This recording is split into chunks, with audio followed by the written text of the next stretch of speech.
Well, good morning, Nick. Good morning, Matt. Good to see you. Good to see you, and welcome everyone to Vogue Academy Talks. And again, I think we need a better name than Vogue Academy Talks. I think I told you about that. My idea for vocalizing. Ah, Yeah. no, I don't think you did. I would have shut it down Yeah. immediately. Yeah. Sorry. My main marketing person, Mhm. my wife, was like, "You got to be kidding." I thought it was hysterical and funny, but I think it's hilarious. Yes. yeah. But if anyone has a better idea, please put it down in the comments or reach out to us. We'd love to get a better name than Vogue Academy Talks. Anyway, here we are. Okay, we had a great discussion on the PAW formula 2 weeks ago. Performance equals ability equals self-worth or worth. And then we talked about personality tests last week and how those can be useful, but also there are some dangers and pitfalls when we essentialize from that, and that fed back into our discussion about the PAW formula. So Right. we're taking a different turn this week, where we thought, as well as Nick and I know each other, we wanted to kind of see how we came to where we are today with our beliefs. As you know, we have kind of our theoretical interests, philosophical interests, but also we inevitably end up talking about our religious perspectives. Nick being the Buddhist tradition, and myself in the Christian contemplative space. So anyway, so Nick, I'd be really, just kick us off, I'd be really interested first to talk about kind of those key moments that got you interested in self-worth theory and reading, and just kind of the helping students to learn how to learn. Yeah. Well, thanks for the question. I like reflecting, and I work a lot with students who are on their path, and so I do try. I've had some opportunities to describe this. I think going back to your first point. So how to get interested in reading and fascinated by that, and I would say I'm fascinated, and that's a key word. It's actually even more so than interest. Read as a kid, not as much as my siblings. In college, it's hard to read much, right? But after college, I went to Japan and I taught English there, and I lived in a little apartment in Tokyo by myself. There's no one around, and so I had a little cassette player and a bunch of books. And so I spent a lot of time reading in my little 6 tatami room, apartment. So that was one big part, right? And so I got kind of back into reading. Spent a lot of time doing it. I wasn't super intentional about it. I just was doing it again. And then after that, I traveled around the world with a backpack for like a year and a half. And I had this giant backpack that was like 2/3 full of books. And so again, I was just following the sun through Southeast Asia and Australia, New Zealand, and reading all the time. In part because I don't think I had a Walkman. I certainly didn't have a phone. This is 1988, 89. So I kind of fell into it, and then I started taking a journal. Go ahead, Matt. Well, I think you got to pause and actually explain what a Walkman is. I think that is, you're really dating yourself when you say Walkman. Because I did have one when I traveled to South America, but I didn't at this point. So a Walkman is a device that existed before phones, what we call phones now, had musical capabilities, and so they played cassette tapes, and they were about that big, and you carried around, and you had headphones that don't look so different, and so you had portable listening that was private because you put headphones in. I guess that would be the way to say it. And okay, so now I've spent 3 years living abroad. The way I put it, I was ruined for any kind of corporate job. Like, I lived out of a backpack. I'd done, seen these things, trekked in the Himalayas and cycled through New Zealand and hitchhiked through Australia. And I just had a kind of sense of adventure, and I was not gonna settle down. So I come back, but now I literally walked into San Francisco airport with $1 in my pocket, and I'm like, okay, what am I gonna do? So I went home, got a job, old days, looking in the New York, LA Times classifieds, and there's this ad that said, "Do you love to read?" And I'm like, yeah, I kind of do. Do you want to teach kids to love to read? And I'm like, sounds good. And so it was called the Institute of Reading Development. They still exist. And I went and I got trained really well for about a month. And then I became a reading teacher, adult speed reading, little kids, helping and their families to get to love to read. Drove around, learned about this, and I did this. Then I became a trainer. And then at one point I said, this is great. This cognitive, metacognitive strategies approach to reading. I never really encountered that. It clearly works. Students walking in saying I have dyslexia, leaving, enjoying reading and not exhibiting those things. And I'm like, but why does it work? What about it is effective? And so that was really the pivot then to, I got fired from that job, by the way. That was a pivot to go to grad school. So I was living in the Bay Area. I was living in Oakland at the time. And is there a story about how you got fired? It's not a very good story. All right, don't feel. But it's one good moment. It's very cinematic. I can tell you this one moment. So I'll come back to that. And it is crucial, right? You need to get fired and move on sometimes. Anyways, which I'll talk about. But so then that led me to apply to grad school, and I was living in, this is old days, Berkeley. I'm like, well, I love living here. I'm not going to apply anyplace else. I applied to grad school, talked with this high-powered professor. Oh, we're going to admit you, and then they didn't. So I had to do it again. I applied again the next year, and I did get into this reading and literacy program. But in any case, I got fired because there was some tension with my immediate boss. And I did something he didn't like. And the thing I did is his boss used to be my immediate boss. And he had scheduled me, and we used to teach in this place. It's probably in like Seattle or something. And the last minute he canceled. And I was like, this is my job. I don't have any source of income. You just told me for months that I was going to go there. Now you just said I'm not. And he said, I'm sorry, Nick. Well, what should I do? Kind of saying, and me a couple. I said, you should do your job better, because if you're scheduling me and my livelihood, and then you cancel that, and I've been a loyal employee, I've trained people, I've worked for you, I've set up whole schools in Arizona, I did all this stuff, and then you just go, no. And so he said, what should I? And it just came out of my mouth. I said, well, you should do your job better. If you're making plans that don't work, then make plans that work, Well, my immediate boss heard me say that. Now, I had a good working relationship with this guy. He kind of took it. I took it. I was like, okay, this is the reality. But this guy, John, did not. And he's like, you're out. You can't talk to him that way. And I'm like, I've known him longer than you've known him. I worked, he was his right-hand man. What are you talking about? But I was like, hey, good to go. This is good. I'm out of here. But mainly it was, I think I'd kind of done what I could there. And then I was doing more administrative things and less teaching and training, and I didn't really enjoy that. All right, so you're at Cal, so you apply second time, Berkeley, you're in, and before you even ask that, I'm curious, the books you were reading as you were traveling the world, was it just everything, or was there just whatever you could get your hands on? Or? A lot of times, whatever I get my hands on. Right. I tried to read some classics. I actually like Herman Melville, but it could be Soul on Ice, or a lot of them I didn't understand very well. Mostly fiction, but not always. So yeah, it was pretty random is what I could get a hold of. A lot of Graham Greene for some reason. Graham Greene was popular in Southeast Asia for some reason. I'd go to these little hostels and stay, and they'd just be a little library, and you'd trade them out. So, all right. So then, so it really was this job. So you do this reading, then you're teaching reading, and just knowing how your brain works, you're always like, well, how does this work? You're very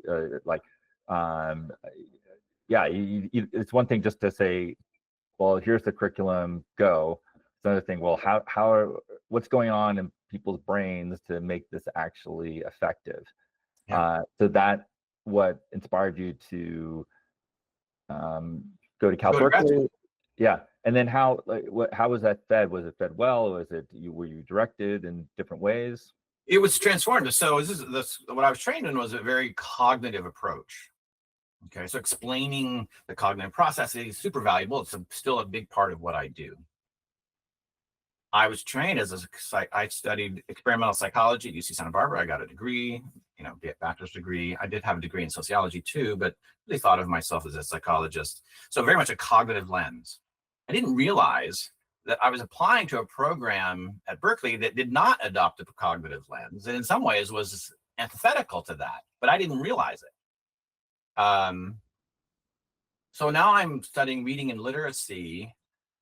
Well, sometimes I'd say like an anthropologist. So this is where the cultural lens comes in. So for a while there, I was really disoriented. Like, wait, I'm reading these studies. I'm like, where is the independent variable? Well, what's the statistical analysis here? And they're like, no, we don't do it that way. And I'm like, what do you mean you don't do it that way? How else do you study reading? What are you talking about? And so I remember like raising my hand, like, what are you frustrated? And so slowly I'm like, oh, there's this other lens, another lens of thinking about reading as social interaction that happens to be written down, is how I would put it. And if you approach it that way, you ask different questions, you use different methods, you notice different things, you have a different lens. So for instance, I don't know, this might be a little technical, but from a cognitive point of view, we sort of talk about text structures and the structure of the text and the relationship between ideas and concepts, and as a hierarchical relationship in the schema. And these are all cognitive terms. Another way to say is genre.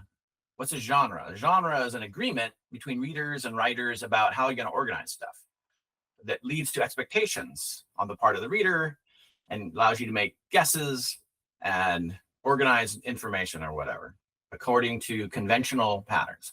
So those are very different terms. They're both true, right? I would say they're both useful, let's put it that way. But they actually use an entirely different terminology. They have different starting points. So that took me a while to kind of figure that out. And I felt a real value of being in education, which isn't a unitary discipline. I took classes in sociology and linguistics, psychology, philosophy, economics of education. So you have to process across disciplines that often are not designed to do that. So, and then a lot of them these are kind of incommensurate ideas or starting points or frameworks. So how do you do that? And so that was a great entree too, to understand that that's what's going on in the university as a whole. So it really sensitized me to disciplinarity, variety, that people working within a particular discipline often don't experience, right? So when you get to grad school, you rarely, you don't take too many classes outside your field. And when you're a PhD, your professor, it's very narrow. But the students are going from physics to philosophy to psychology to economics. And so I had some sensitivity to that. I was also teaching at the time. And so my mind was expanding, and a broader and broader framework became more and more inclusive. And I'd say it went then from sort of the cognitive to the sociocultural to then as expanding as, well, why do people engage or not engage? Well, that's the contemplative or the motivational. And you were asking me about that. Well, can I ask a question? So you said initially that the school at Cal Berkeley was antithetical to the cognitive approach. And so here you are trying to take a holistic view. So were there individuals at Cal Berkeley who were taking a holistic to kind of guide you in that process? Okay. Not necessarily. Well, that's a good question. I think they were more siloed or disciplinary than I became. So I would say it's not that the whole school, the whole graduate school of education, but the program that I was in was taught by people who had adopted a sociocultural approach to language and literacy and learning. There were other programs that were more cognitive. There was a STEM focused one. They tend to be more experimental. So I could take classes there. There's a fair bit of flexibility. But my first classes were the kind of foundational to the program. It was called Advanced Reading and Language and Literacy Program or something like that. So I just remember that first disorientation. I was like, the paradigm was so fundamentally different. And I think that was really valuable, because then you can see, again, I have this sense experience of students encountering, I know what math is, from high school. Actually, no, you don't. I know what history is. It's facts. And no, that's not what history is. So I've had that experience and been knocked off and at a time when I was a little older, I was 29, 30, where I could understand it a little bit better. I wasn't just socialized into it and culturated into thinking like a mathematician, and that's the right way to think about quantitation or something. But in any case, so, and then I was teaching students and I was like, oh, I have these great strategies. And they're like, so what? Or like, that wasn't motivating to them. Why aren't they doing it? I figured it out and I'm going to tell you. And they're like, yeah, I got other things on my mind, or I have other motivations. And I'm like, okay, actually, when I was a student, yeah, me too. Not least, I was focused on acquiring grades. And I would say that my undergraduate education, I got really good at getting grade points and not so great at learning things, or learning and retaining things, let's put it that way. Knowledge, skills, especially skills. Yeah.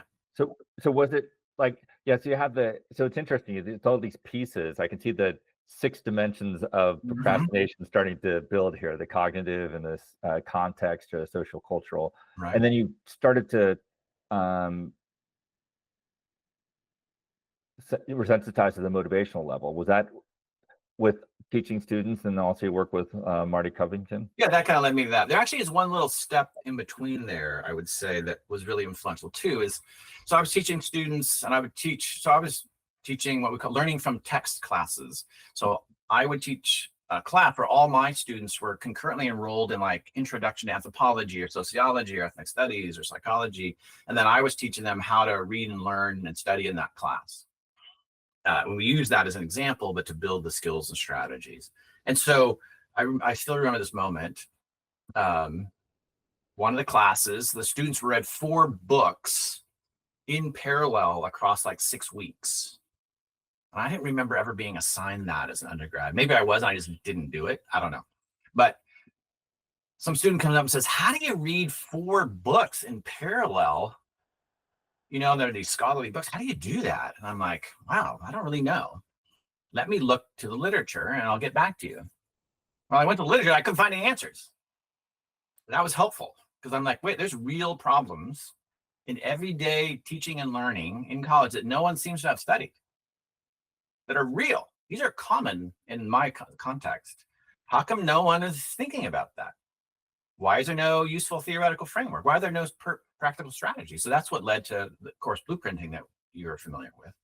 Is I was like, okay, how would you do that from, on the one hand, from first principles, but also what do I do? I'm in the same class. I'm going to the lecture and I'm doing the reading. What am I doing that you're not? And then why does that work? And so that became a really powerful thing. And also just to realize the literature is not complete. They don't know everything. There's questions staring us in the face if you're willing to look. And one of the main ones is when people talk about reading and learning from this cognitive point of view, they almost never take seriously the features and form of instruction. It's very isolated, which is what psychologists do. They're trying to find fundamental principles of human cognition. So they're trying to decontextualize it. Educational psychologists often are trying to do something a little more specific. So that's the limitation, but also then the power. You're finding these really robust principles across human behavior phenomenon. But that was, so that I realized, okay, I'm doing this. It was motivated by a practical matter, try to help somebody. Smart Berkeley students who, way smarter than me when I was their age for sure, really struggling. But then the tools, and I think that my quest, my desire, my orientation, which is to understand why. Understand why. Why is this? So just a basic idea. Reading books individually or text individually in a serial manner is very different than to read them synthetically in relation to one another. That's a very different cognitive process. And it was in the 1990s when I was doing this, there was very few people talking about that. So some combination of the practical and the theoretical. And then I really kind of stumbled into Marty Covington's class and learned self-worth theory of motivation. I'd heard about him. from a classmate who, I don't know how she got there, into his seminar. He taught these grad seminars that were really awesome. And he was really a phenomenal writer. And so he would engage the graduate students in the seminar, but there would always be a writing project. So like editing a book and so I'm like, cool, that's what we do for a living. Writing is really hard for me. I'm going to go and learn about academic and scholarly writing. It's about motivation. Okay, great. Then I read his first piece and I'm like, oh my God, self-worth theory, the things he's describing. I'm reading me. I'm reading about me. So now I have this text and something academic that's opening an insight into my own experience that I didn't even have. They're explaining me better than I could understand myself, or he's explaining that. And I was like, wait a second. What's going on here?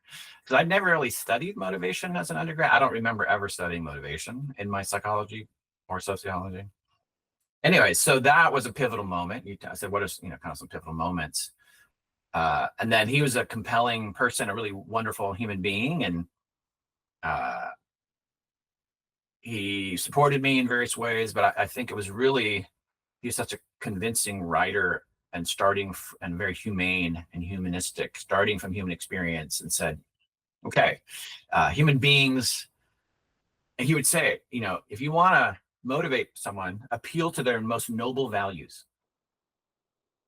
It wasn't rewards and punishments. It was the antithesis of the behaviorism that he was responding, because he came of age and intellectually in the 60s. Behaviorism was still pretty powerful. This is a very different humanistic vantage point.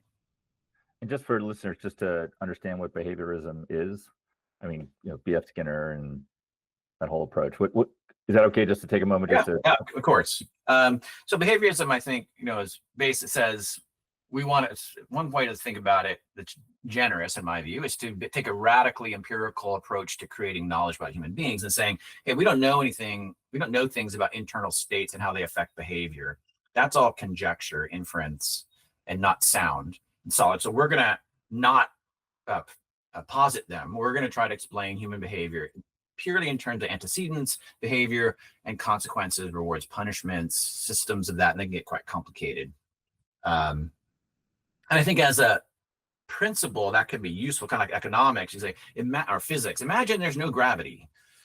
Okay, well, there is always, but okay, that might be illuminating. Sometimes, though, I think they got a little confused and said, but if you look inside, you will know that you have things called cognition and emotions and motivations and values that clearly shape your actions, that maybe as an inquirer, as a researcher, you cannot say things definitively, but the subjective experience of that reveals to us something else. And plus you can't touch gravity, but that doesn't mean it's not real. So in any case, so that I have a big, pretty profound critique of this, but one of the things it does is it really reduces the human beings to a model that is analogous to animals, right? That's why animal models work so well in behaviorism. And they study mice and rats pushing things, and that does illuminate things about human beings, but often it leaves out some of the most important things about human beings, like we're self-aware. I can impute to you thoughts and feelings.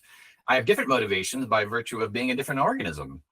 In any case, so right. Or just to say, like, and I think how we see it manifested today is the fact that, are our behavior simply a product of the context or the inputs? Thus, the inputs now that we're getting through advertising on whatever platform we are, is there a one-to-one correlation between what they do in our behavior in terms of buying or whatever, buying this, buying that? If it was completely 100% all the time, then perhaps they have a good argument. But the fact that it's less than that suggests that there's something else going on, and that's not explained. But the behaviorism in a very crude fashion is to say, we really are just a product. All our behavior can be explained by external forces. Right. Yeah. I mean, that's it. I'm just wanting, just for folks, if they don't know what behaviorism is. Yeah. Yeah. No, it's good. If it's been a long time that I've studied that, but that was the paradigm that I studied as an undergrad. I think one thing I would say, People might be surprised how prevalent this view was. Looking back, it seems like, how could people believe this? That happens. I think the focus and emphasis on habits. So what's a habit? Right. Is a resurgence of this behaviorism in new guise. And I'm very skeptical of it. Another way we see this is in the kind of data analytics, which is, well, what are the clicks of the users? That's all that matters, and you don't need a theory to explain human behavior. I've read that from sophisticated people. That's click is pushing the little bar like a mouse, right? Well, it's a powerful theory. I mean, it's not like just it was thought up in thin air, out of thin air. It is powerful, and it does have a lot of explanatory power. And even I think there's a resurgence just given machine learning, data analytics. Like there is you have a lot of data, and then it has the predictive power is pretty close to 100. You can get it close to 100%. Then you're like, wow, this is it's very effective for business and other applications. We're not that interested in why, right? In terms of the human organism. Yeah. But what's the irony is the fact that they can't. Well, we've talked about this. It can't explain its own creation of the theory itself, right? Which is I love.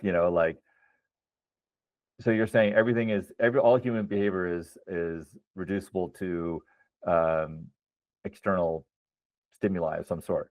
Okay, what about the theory of behaviorism itself? Right. Yeah. Anyway, sorry, we're getting off on our a little bit, yeah. But I think maybe if I would argue you can tell the story of your intellectual or professional development at different levels, and we just went into one. So the engine for me was my questions, my interests, and I pursued those often to not very useful ends or practical. I was spending my time figuring out, asking and answering different questions and reading the literature, not the classes sometimes. Or, right? That doesn't make any sense in a behavioristic frame. But the main point is your and my inclination to ask a different set of questions at maybe a different level of analysis. This is absolutely a major driving force in my trajectory professionally and personally. Other people don't ask the same question. I'm not saying they're better questions. I'm just, in some ways, I'm kind of sick of them. I wish I didn't have to. Didn't feel compelled sometimes. So it is a digression what we just did, but also the essence of the motivational dynamic that led me to go, I want to know about self-worth theory when I study reading. Like, what? It doesn't make sense in somewhat practical way. But practically speaking, what that led to then is Marty and working with him on a book. And then I started working on, he was toward his end of his career, this is Marty Covington, he was focusing on college teaching, which he hadn't really, studying that and lifting that up in his research and publications. And he had done a little bit of that, but not so much. Well, then he brought me along with him. So now I'm learning this, and I think I informed him a little bit to be immodest. But that led to me coming to Princeton. I wouldn't have come to Princeton without that. So it would make no sense. I already had a job. I was overwhelmed. I had a little kid. And then I'm trying to write a book and do this stuff with faculty, and I'm not getting paid. It's on top of my job.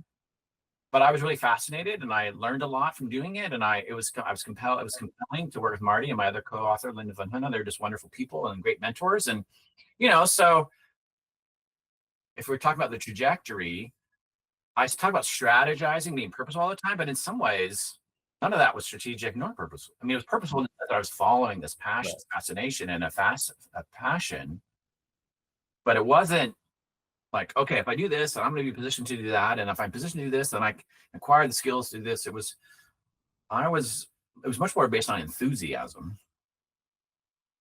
Yeah, and also I would say, just knowing you, two things to add. I mean, there's enthusiasm, fascination, but it's really directed like kind of in the core, like what makes us as individuals do whatever we're going to do, and manifested it in reading, learning, and whatnot.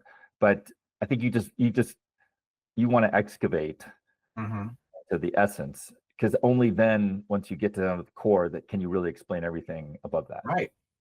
So I think that's what I really appreciate you. And also, I think what I really appreciate about you is that you have a strong sense of justice and what's right, like always doing what's right for the students, the individuals you're working with. And that can be to your detriment at times, but you always, I think it's really admirable. And why I just really appreciate working with you is just because you're like, what's right? What is right for the student? Let's really try to, whatever we're doing, let's fashion it, model it so that it's right for the students. And so if you combine but that right is in a just sort of way, but also in terms of who I understand them to be. Right. And that's not always appreciated by the students per se, because they're unaware of certain dynamics inside them. And they come in and they have kind of a some student, kind of a utilitarian, commodified view of their academics. You're in a way saying, yeah, that okay, I can kind of respect that, but there's something more about you, deeper, that's longing for to be an explorer, to come to embrace the wonder and fascination of life. And I'm just going to always advocate for that. So anyway.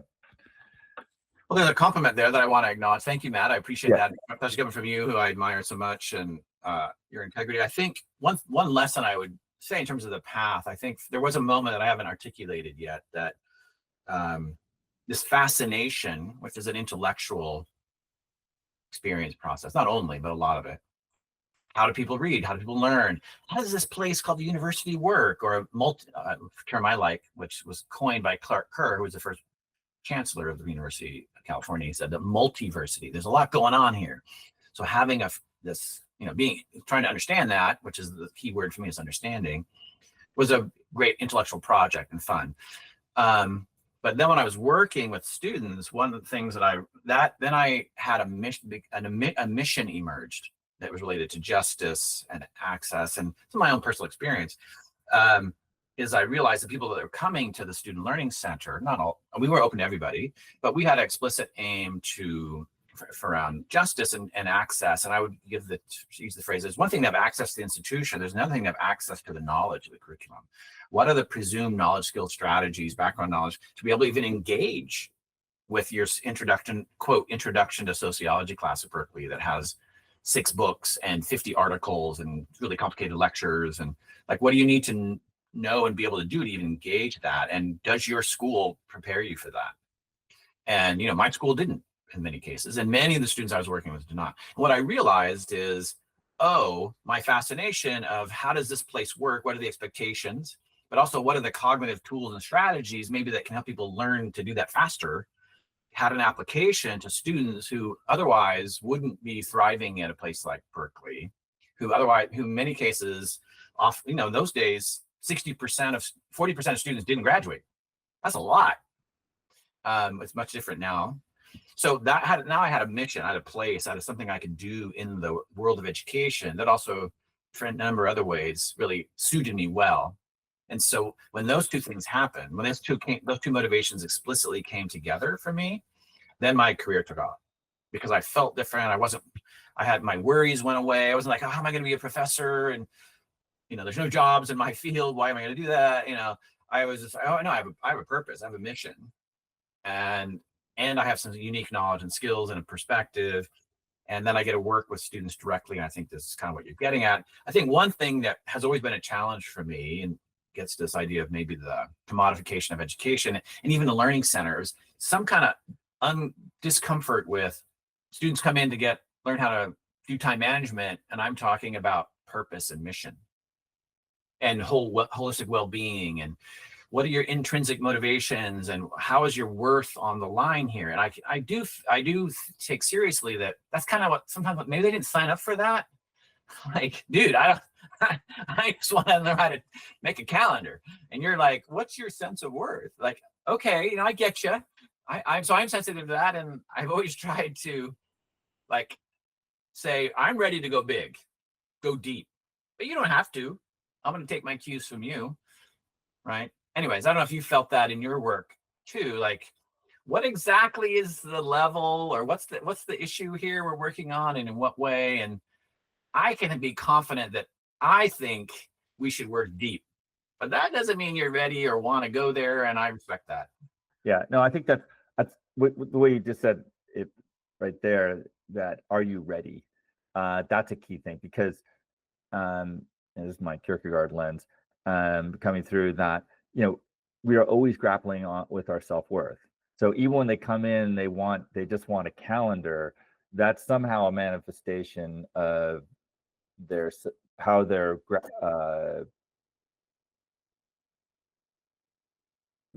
understanding their self-worth, which often is unconsciously done. But you have, once you get them self-aware and they're starting to think about deeper issues, then they're going to be like, oh yeah, let's go. But a lot of students aren't there. So and people I talk to aren't there, and that's not a judgment or in any way trying to be elitist. It's just a lot of us are just so focused externally that this idea of being introspective, and actually always being somewhat introspective, even as you're dealing with your daily tasks.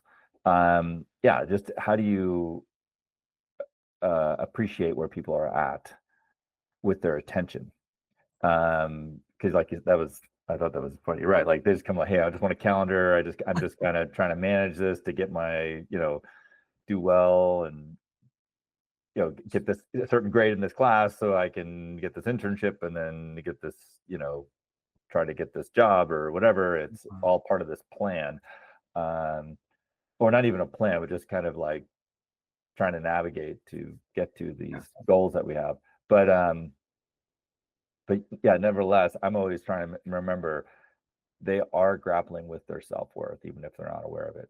Right. And so they can get there. I have to appreciate where they're at. And sometimes a lot of times, and probably less so now, but previously weren't, and I would just kind of dump everything on them, and then they would not appreciate what I said, or be indifferent towards it.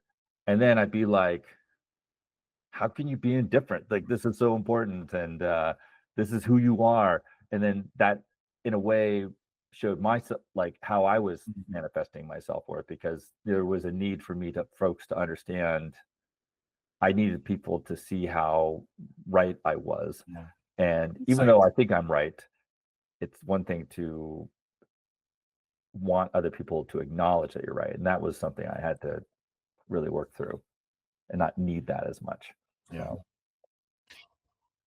The why underneath that, I guess we might say. So I think maybe I'm noticing the time we kind of bring one analysis that we haven't got to, sort of some of the lens I have on the why. Right. But I would say it's something like an oversimplification would be, when I was teaching reading, I learned the what to do to read well. And I'm like, okay, that's really important. And that's what, if you look at like my field, or the field I was trained in, college reading and learning and study strategies, there's a lot of what. Do this. This is what you should do. There's a lot less how to do that. Read with a purpose. Great. How do I establish an effective purpose and then use it moment to moment? Very little. Very little on that. Then there's even less on why. But what I learned from Marty, and from my life, and from you, is it's not just what you do, it's how you do it. And whether that's a reading strategy, or, okay, you're supposed to preview the text. Everybody's been told to do that. Look at the headings and go through. But you ask most people, and they're like, yeah, I did that and I got nothing from it. Well, how did you do it? You were just like going through the motions, which is what I did too. And then you're like, this didn't work. Or it's not your job. You can be an educator like myself And how you do it matters. Are you thoughtful? Are you humane? Do you see the person across from you as a person or someone as a future donor or graduate? These are very different ways of doing the how. Then there's understanding my why, and then so how we do it is deeply connected to why, because what's motivating us will determine the quality of our engagement. What are our intentions? What are our resources we're bringing to bear? How active are we? We're monitoring, is this sufficient for my purposes? Well, my purposes are deeply connected to my why. Why am I in this class? Will determine how I engage, which determines how I really actually implement some sort of strategy or technique. They're not separate. So could I'm going to ask a question about that. So there's one thing, it'd be easy, or I would say a misconception. So I'll make this a leading question. It's a misconception to think, well, you have to create a how and a why. You have a how and a why. It's just the wrong how and a why. When you just read the headings and just to do it, is that right? It's not helpful, or it's not achieving the purpose for which that strategy is designed, because you haven't. There's a basis for it, a reason, an animating energy for the action that you don't have. So that, like, I'm just saying, like, because I could see someone say, okay, read all the headings in the text first, and you do that and not get anything from it. So your how is, you're still doing the what. Your how and why are just based on well, if I just do it, it's going to work somehow magically. Right. So you do have those, but they're just misapplied, and so you have to look at the how and why to understand the what and make it actually effective. Yeah, because your attention, like your attention, and how there's in a way it's like, I mean, I don't want to like badmouth behaviorism, but there is kind of a behavioristic approach there. Like, absolutely. Yeah, I'm just doing a how, or I'm just doing a what. Just do all the whats, and everything should be great. And it doesn't work because you're not appreciating the internal dynamics that are going on inside you. And so that's our work. That's one of my first conference presentations. I said, we claim to be cognitivists in our field. We're mostly behaviorists. People were like, what? I'm like, well, listen to what you're talking about. You're talking about what? That's the internal cognitive process. So we shouldn't be saying, look at the headings. We should be saying, and look at them. We should be saying, construct an overall understanding of the sequence of concepts that will guide you through your reading. That's a description of what's happening in your head. By the end of the preview, you should have a mental map and activated relevant prior knowledge, generated some questions and a purpose with which to read. That's what you're trying to do. That's what guides and shapes the process, the moment-to-moment process of reading and its outcome. You can do that without doing a preview of the text and look at the headings, and you can look at the headings and not have that outcome, right? You can do all that step perfectly, but not have that mental outcome. You have not created a schema for the text. You have not activated relevant knowledge. You have not seen the relationships between the parts. You have not generated some tentative inferences about the relationships. That's the purpose of that. Otherwise, it's a procedure, not a strategy. Those are very different things for human beings. Right. So I just, you can see this is the Picayune stuff of reading theorists, like who cares? But I do want to exemplify that. But it does also gets to then the why of human beings, right? Because we're humans all the time. We call them students, but they're just human beings. Right. Okay. Whoa, wait a second. If they're human beings, how would I approach teaching them versus their pupils? I think it's a really different approach, because we're thinking holistically about their why, the how. Yeah. So I know we're looking at the time and we're getting short on time.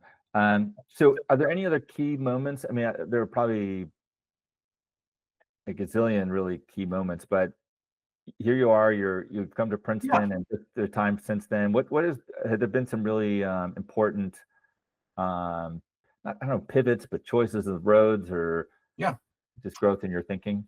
Well, I think where we're going to go, and I want to hear kind of your introduction next time, is a little bit more to the philosophy. And so mine deeply informed by Buddhism, although I don't consider myself a Buddhist per se. There was a key moment 10, 12 years ago that led me to think about that why in a more, not only as a motivational framework through psychology. And it was very personal, and also led much more to introspection, the contemplative. Mm-hmm.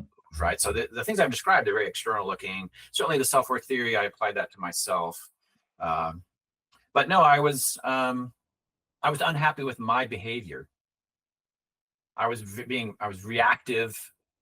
I was acting, so I would act out and wouldn't have control, impulsive in ways. I think, I have some, I might say, so not my best. I do have some positive motivations. I think justice, and I can be kind, but I can be angry.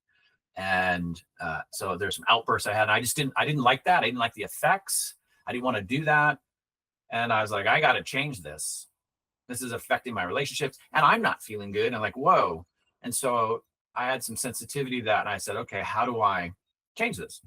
I need to change this. And where do I look? And I've done psychotherapy and continue to and benefit.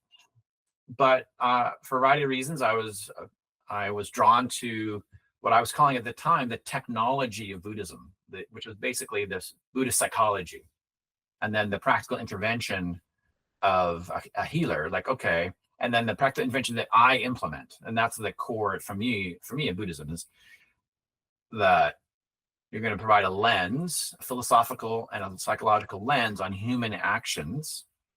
And then that's the basis for intervening in our own actions.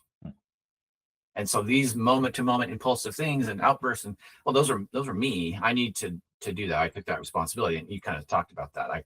To me, it's a noetic inquiry. It's like, I want to know me. I want to understand me. So I can direct that in constructive, positive, hopefully just and purposeful ways. And I wasn't in some parts of my life, and I'm like, I need to do something about that. Did someone introduce you to Buddhist philosophy, or was it just your own exploration? It was in the background for a long time. So I've plumbed this. I wrote a paper on the Buddha when I was 16. So I think I was fascinated. I mean, I was raised Catholic, and I appreciate that upbringing, but so there's a lot of overlap. Some important differences. And then I lived in Japan, and then in Berkeley there, I went to the Zendo there a little bit. So I was reading in the background, but I really became serious. So I guess I was aware that there might be some things there, some tools, and but then I started doing it in earnest, I guess. Oh, well, my colleague at the university, Matt Weiner, the Buddhist chaplain, did meditation. That was pivotal for sure. So gaining some practical skills around meditation, mindfulness. Picked up a book, Jon Kabat-Zinn's book, I think maybe was a pivot. So I'd read Buddhism, but Jon Kabat-Zinn, it's Full Catastrophe Living. Actually, maybe that was even longer ago, 20 years ago. But I realized there was a very practical bent, right, to how to live day to day, moment to moment. Cool. Well, we probably should wrap this up. We'll do part two next week. No, just kidding. I think we'll turn to me next time. Yes. But any last thoughts, or just, I this, we've known each other for a long time, but I'm always learning new things. And so this has been great for me, and hopefully for folks out there who watch this. But any last thoughts about your development, your growth, and I think intellectually, spiritually? Two things. I mean, I think for people of our age, I'm often thinking this through the lens of the 20 and 22-year-olds that I work with. And so they're very thirsty for these kinds of stories about their life path, in my opinion. And so I try to offer that. And then to be thoughtful about how we tell that. So then how we tell that story, right? It makes a lot of coherent sense looking backwards, in my experience. Right. It feels like a pathway that particularly if you end up in a place where you're acting on your calling, and there's a good, then that feels like it's inevitable or something. I don't think it was. There's a lot of happenstance, a lot of luck, a lot of enthusiasm and hard work. But then how do you describe it? Like, what are we talking? We're talking about the things we did. We're talking about how we did it. We're talking about, what level are we describing that for 20 somethings? That help them approach this process in a way that's maybe not what you customarily see out there on someone's resume, for instance, or as a linear path, or always strategic and having a plan. I wish I'd done a little more planning, but does that make sense? So I think those are two things I would take away: is those of us in our age bracket, how do we talk to young people about these pathways that help prepare them? Well, thanks, Nick. I really appreciate the vulnerability and just sharing. It's great. So thank you. Thank you, Matt. I appreciate the opportunity to reflect with you. All right. Take care.